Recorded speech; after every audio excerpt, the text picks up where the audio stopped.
Hello again, Libra. Dadhichi here from astrology.com.au with your monthly horoscope. It's a rough overview, and I know I'm a little bit late. I've had the same problems as a lot of us are having under this retrograde Mercury. That's right, astrologers also have to deal with the bad transits. But nevertheless, I'm here. I'd like to give you a snapshot of what's happening this month, March 2013. If you take a look at your horoscope, there's a huge cluster of planets located in what we call the sixth zone of the Libran solar horoscope. Now, your sixth zone rules quite a few different areas of life, and of course for each of you we have to treat you all as individuals. It may be affecting you in terms of your debts. For some of you it may be affecting you in terms of your workplace activities and the co-workers that you deal with. For others, especially those of you that are health conscious, this sixth house has a lot to do with health, vitality, and also sickness. Naturally, when we've got such a congestion of energy in one area of the horoscope, it's going to predominate in terms of the activities of the person. So this month, at least up until the 12th, which is the important transit of Mars, your marital planet, into the marital sector, you could see a considerable amount of energy being focused in this area of your life. Debts. Let's start with debts. You need to really carefully analyze your budget. I mean, do you even have a budget? Actually, a lot of people don't have budgets. You may not even need a budget, but you may need to just think carefully before you sign on the dotted line and hand over money. You might be able to get that item a lot cheaper if you do a little bit of shopping around. Mars is very impulsive, so it shows that your debts at the moment will be primarily related to impulse, rash behavior. So do take care. Also, ruling your partnerships, that could have to do with your partner's rash behavior. You could be pretty upset at the fact that they're spending too much and you haven't been consulted. Now, the problem you've got is this retrograde Mercury.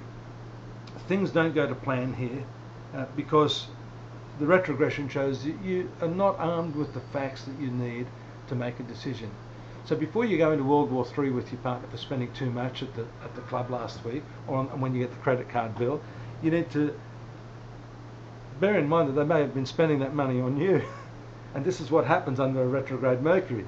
You might accuse them of something only to find yourself eating your own words again. So just take a step back. You're going to need to wait 2 or 3 weeks till Mercury is sufficiently back into its forward motion to understand clearly the implications of what's happened before. Incidentally, this is augmented by the fact that Saturn, which is your best planet by the way, is currently for a couple of years in your finance sector, your income sector. So there again we have two planets related to debts, finance, income, doing their little backward dance. So take care not to be too impulsive in drawing your conclusions. Now, the other two important transits that I've been talking to all of the star signs about this month, along with that Mars transit on the 12th, is the ingress of the Sun into Aries, what we call the Aries ingress into your zone of marriage. This is going to absolutely highlight your marital affairs. If you're not married, this could be a time when you're really actively, if you're a woman, you're going to ask the man for his hand in marriage, for God's sake. That's how intense it could be. Wow. I mean, you've got to take the initiative sometimes, and this is what these fiery, hot planets like the Sun and Mars do.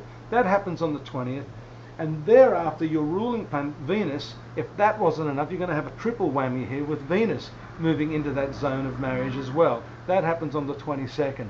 So this is a very important month where the shift from the debts, the work, the co-workers, all of that sort of thing is going to shift to the marital area in the last half of the month.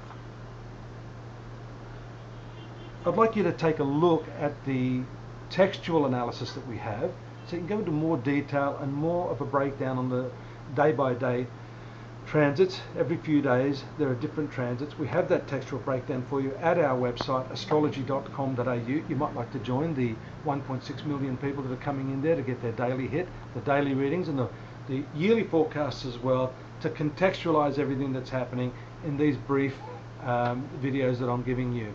Look forward to your company there, and of course here again next month where I'll be doing your April horoscope, hopefully on time. Thanks for joining me, Libra. Bye bye.